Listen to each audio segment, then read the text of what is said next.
ఓం వసుదేవసుతం దేవం కంసచాణూరమర్దనం దేవకీ పరమానందం కృష్ణం వందే జగద్గురుం. ఓం శ్రీ రాధాకృష్ణాభ్యాం నమ. కృష్ణం వందే జగద్గురుం, అర్జునం వందే జగదే కబీరం. మనకిప్పుడు జూలై 4, 2026 సంవత్సరం రోజున మనకి శుక్రుడు సింహరాశిలోకి వస్తున్నాడు.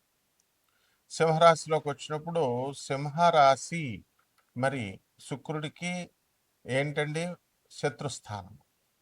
దానివల్ల కేతువుతో కలుస్తున్నాడు. ఎందువలన ఇది ప్రాచీనమైనటువంటి ఏన్షియంట్ ఆస్ట్రాలజీలో జ్యోతిష్ శాస్త్రంలో శత్రుక్షేత్రంగా చెప్పబడింది.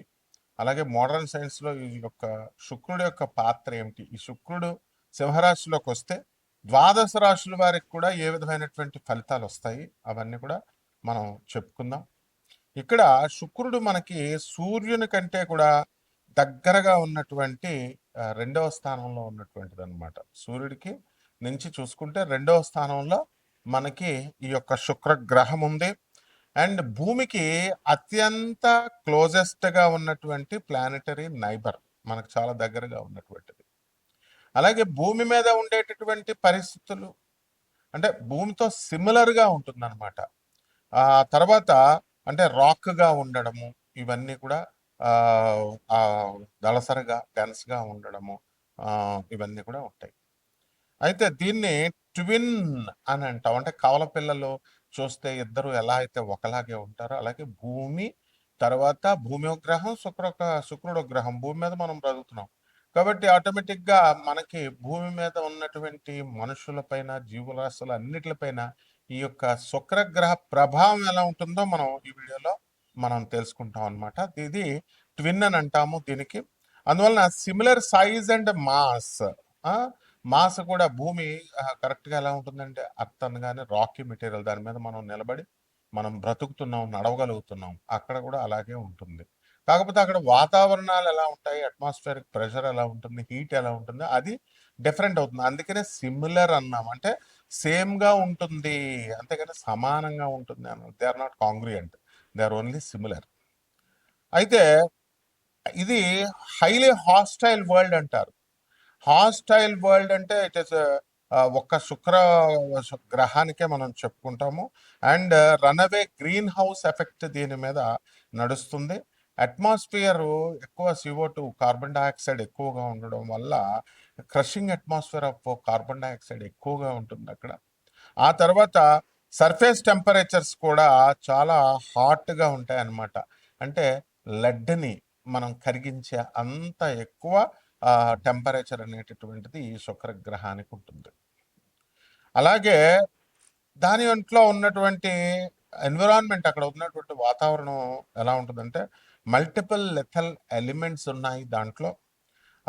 అవి ఏం చేస్తాయంటే హ్యూమన్ టెక్నాలజీని కానీ మనం అలాగే లైఫ్ని కానీ వెంటనే నాశనం చేసేస్తాయి అనమాట. అందువల్లనే శుక్రయాన్ మనం వెళుతున్నాం, ఇప్పుడు శుక్రయాన్ మీదకు వెళుతున్నాం. 1975 ఆ ప్రాంతంలో మనం నాసా వెళ్ళగలిగింది శుక్రుడి మీద. అక్కడ ఉన్నటువంటి వివరాలన్నిటిని కూడా తీయగలిగింది, ఫొటోస్ ఇవన్నీ కూడా. అలాగే ఈ శుక్ర గ్రహం మీద క్రషింగ్ అట్మాస్ఫియరిక్ ప్రెషర్ ఉంటుందన్నమాట. ఎవరినైనా సరే క్రష్ చేసేస్తుంది. సో స్కేల్ ఏంటంటే అట్మాస్ఫియరిక్ ప్రెషర్ అంటే ఒత్తిడి, గాలి ఒత్తిడి అనమాట. అది తొక్కేయడం అలా 93 రెట్లు భూమి కంటే కూడా ఉంటుంది. ఇప్పుడు భూమి మనల్ని ఎక్కువ గాలి వస్తే మనకు ఏం చేస్తున్నాం, విసిరేస్తుంది. మనకి మామూలుగా ఉండగలుగుతున్నాం. అదే 93 రెట్లు ఎక్కువ ప్రెషర్ వచ్చింది అనుకోండి, మనకి ఏమవుతాం, మనం క్రష్ చేయబడతాం, తొక్కివేయబడతాం. అలాగే ఎఫెక్ట్ వచ్చేసరికి మనము ఈ యొక్క శుక్రగ్రహం మీద సర్ఫేస్ మీద మనం ఉన్నప్పుడు ఎలా ఉంటుందంటే భూమి మీద నీటిలోకి 3000 మనం నీటిలో భూమి మీద ఉన్నటువంటి నీటిలో మనం క్రిందకి ములిగామనుకోండి. ములిగినప్పుడు మనం ఈ యొక్క ఆర్కిమిడిస్ ప్రిన్సిపల్ ప్రకారము మనం బాయిల్స్ లా ప్రకారం ఇవన్నీ మనం చూసాం. ఆర్కిమిడిస్ ప్రిన్సిపల్ పైకి లేపుతా ఉంటుంది. లా ఆఫ్ బయాన్సీ అంటాం. అంటే వెయిట్ లూజ్ అవుతాం, ఇలా పైకి వేసి ఎవరో మనల్ని విసిరేస్తున్నట్టు ఉంటుంది, మన బరువు తేలికైపోతుంది. ఆ లూజ్ అయినటువంటి బరువు అదంతా లా ఆఫ్ బయాన్సీలో ఎక్స్ప్లెయిన్ చేయబడింది దేనికి సమానము. ఆ విధంగా ఈ యొక్క ఎంత మనము 3000 మీటర్లు అంటే భూమి మీద నుంచి జస్ట్ నీళ్లు భూమి మీద ఉన్న నీళ్ళల్లో స్నానం చేస్తేనే మనల్ని అలాగా ఫీల్ అవుతాం. ఏదో ప్రెషర్ ఇస్తున్నట్టుగా. అట్లాంటిది 93 రెట్లు ఎక్కువ ఉందనుకోండి. అప్పుడేమవుతుందనమాట, మనకి 3000 మీటర్ల అడుక్కి మనం క్రిందకి వెళ్ళిపోయినప్పుడు అక్కడ ఏ విధమైనటువంటి ఫీలింగ్ ఉంటుందో ఆ విధమైనటువంటి ఫీలింగ్‌ని శుక్ర భగవానుడు మనకిస్తాడు. తర్వాత అందువలన ఒక హ్యూమన్ బాడీని కానీ, లేదా అన్‌ప్రొటెక్టెడ్ సబ్‌మెరైన్ ఒకటి ఉందనుకోండి. ఒక టిన్ క్యాన్ ఉందనుకోండి. దాన్ని ఎలాగైతే తప్పడైపోతుందో ఆ విధంగా హ్యూమన్ లైఫ్‌ని క్రష్ చేసి పడేస్తది హ్యూమన్ బాడీని. అందువల్లనే అక్కడ ఇంకా మనకి జీవత్వం రాలేదన్నమాట. మానవులు ఇంకా అక్కడ నివసించలేకపోతున్నారు.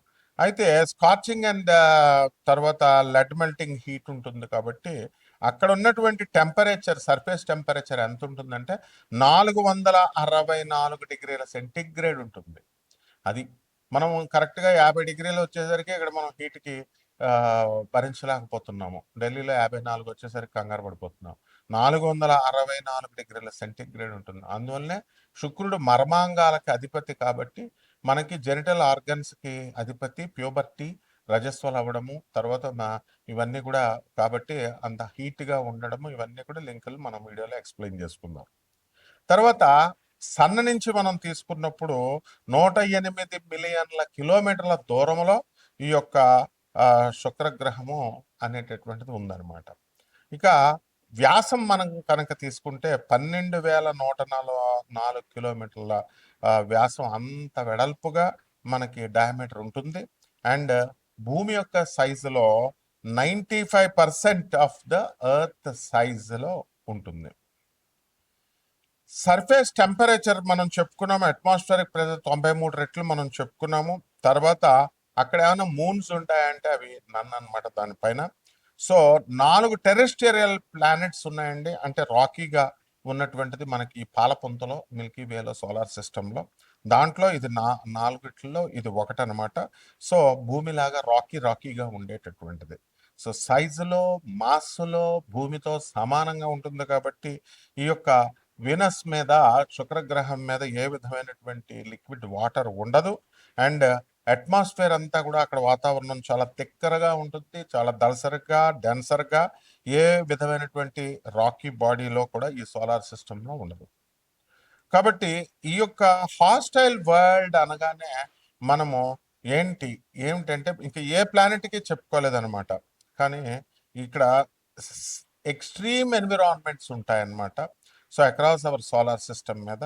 అందువలన ఇంత పెద్ద వైడర్ యూనివర్స్ విశ్వంలో ఇది మనం ప్రత్యేకంగా చెప్పుకోవాలి. అండ్ మనకి ఎందుకు నటోరియస్గా హాస్టైల్ వరల్డ్స్ని ఇది ఇస్తుంది.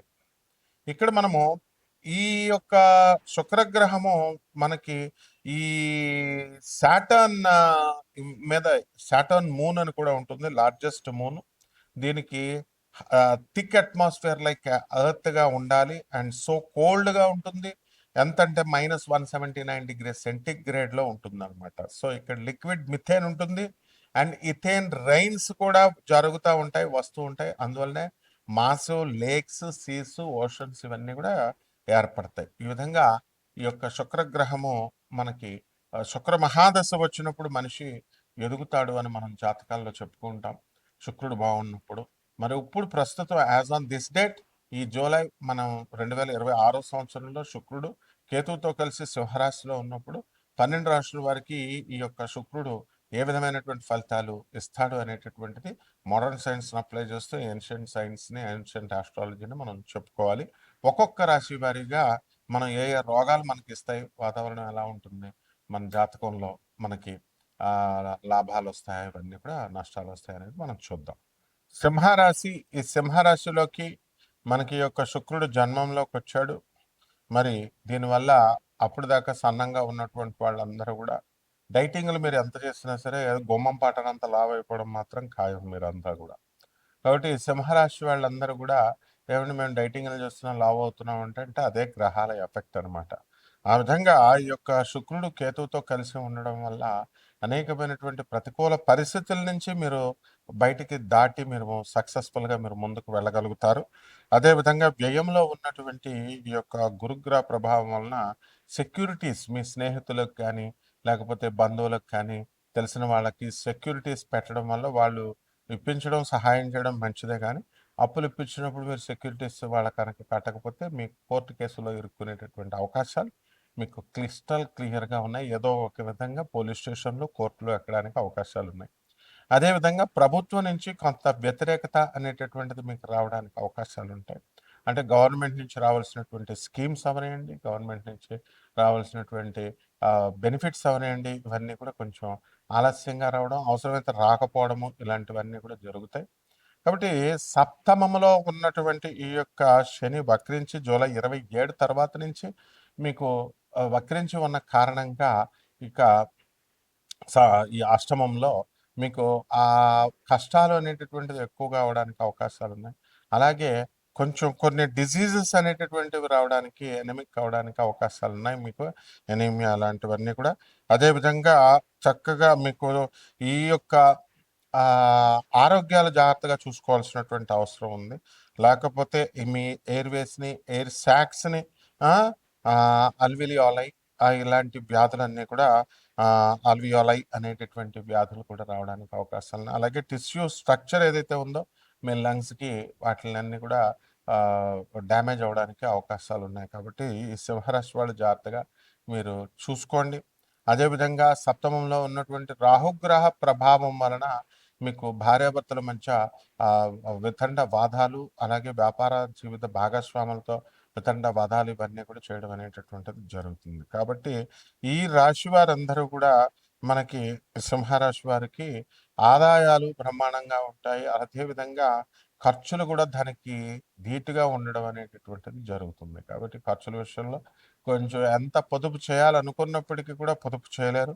అదేవిధంగా ఈ యొక్క ఎక్కువ ఆశ, దురాశ అనేటటువంటిది ఎక్కువగా గ్రీడీగా ఈ యొక్క రాహువు మీకు చేయడం జరుగుతుంది. కాబట్టి సరైనటువంటి గురుబలము మనకి వ్యయంలో ఉన్న కారణంగా ఒకళ్ళు మీకు మంచి ప్రాపర్ డెసిషన్స్ చెప్తున్నప్పటికీ కూడా, చక్కటి నిర్ణయాలు మీకు చెప్తున్నప్పటికీ కూడా, ఏ పుటలో ఏ పాము ఉందో అంటూ వాళ్ళది వీళ్ళది వీడియోలు చూడడం, జాతకాలు లేకపోతే ఒకళ్ళు చెప్పింది ఇప్పుడు ఒక టీచింగ్ లైన్‌లో ఉన్నటువంటి వాళ్ళు చెప్పాలి.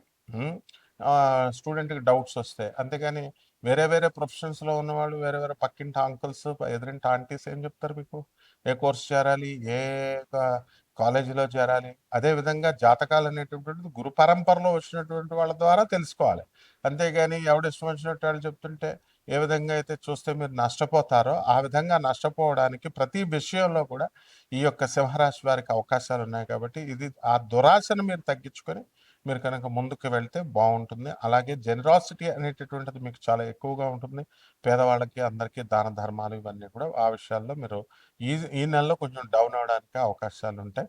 కాబట్టి ఈ యొక్క యాంపుల్ అవకాశాలు మీకు వచ్చి బిజీగా ఉండడం వల్ల అనవసరమైనటువంటి విషయాల్లో మీరు బిజీ అవుతారనమాట.